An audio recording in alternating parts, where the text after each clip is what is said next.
ભગવાનની વાત કરીએ ને તો ભગવાન અટાણ તમારે જોઈ લેવાનું, તમામે તમામ દેવી દેવતાની અંદર રાજકારણ શરૂઆત ક્યાંકથી થઈ હોય ને તો એ ભગવાન ભોળિયાનાથથી. રાજકારણની શરૂઆત કરી હોય તો ભગવાન ભોળિયાનાથે. કેવી રીતે? તમે સાંભળી લ્યો.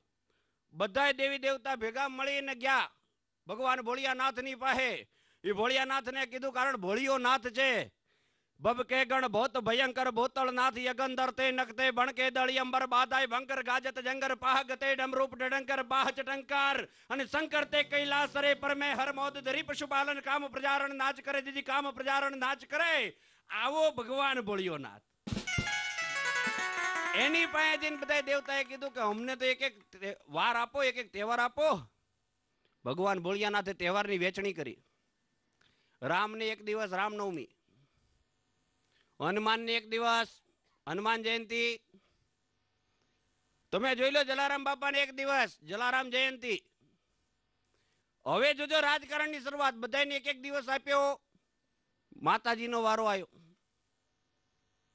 પાર્વતીજી અંબા અંબા જો કરે, સદા સહલિયા હોય, દુઃખ મીટે દારિદર ઘટે, વેરી ન રંજે કોઈ. અંબા અંબા જો કરે ને સદા સહલિયા હોય. ઈ માતાજીનો વારો આવ્યો કે મને કેટલા દી?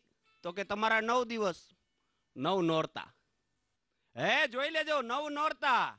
ઈ એમ કહેવાય ભગવતીના 9 નોરતા. નોરતાની વાત કરીને એક વાત તમને કહી દઉં. નવરાત્રી તો છે ને, આ નાની નાની દીકરીઓ નવરાત્રી ગરબા રમતી હોય ને, ગરબાનો અર્થ બહુ સારો છે. ગ એટલે ગાવું, ર એટલે રમવું, બા એટલે માં.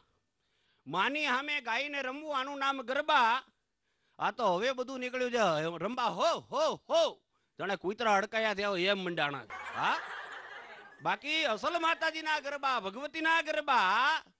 અને એ ભગવતીને યાદ કરતા હોય પ્રચંડ દંડ બાહુ ચંડ જોગ નિંદ્ર ભારવી ભુજંગ કે સકુંડ લાય કંઠલા મનોહરી નિકંદ કામ ક્રોધ દૈત્ય સૌર કાલ મર્દની નમસ્તુ માતા હિંગલાજ નિર્મલા નિરંજની. આમ ભગવતીને યાદ કરતા હોય ને ભગવતી આવતી હોય રમવા માટે ગરબા. ઈ ગરબા પણ નાની દીકરીઓ રમે ત્યાંથી સારું. ઓલી મોટી મોટી જાડી જાડી ભેહું જે વચ્ચે પડે છે ને ભાઈ ભાઈઓ, ઈ ઓલી બિચારી દીકરીઓ એવો જમાયો હોય ગરબો ને, એમાં વસે પડે તું કાળી ને કલ્યાણી કરીને. હા, ઈ કાળી ને કલ્યાણી કરીને પડે.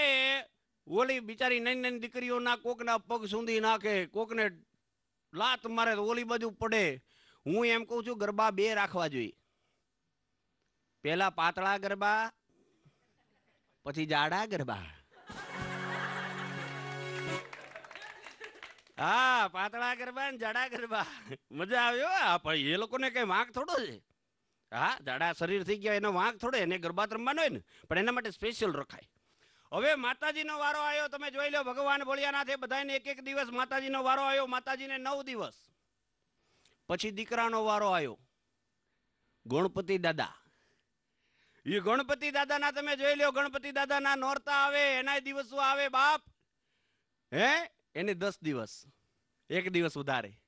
કારણ બાપ ને દીકરો વાલો હોય, એને 10 દિવસ, એક દિવસ વધારે.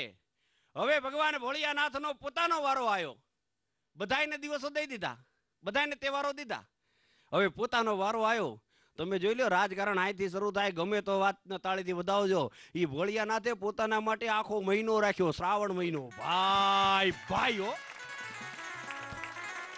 બાપુલા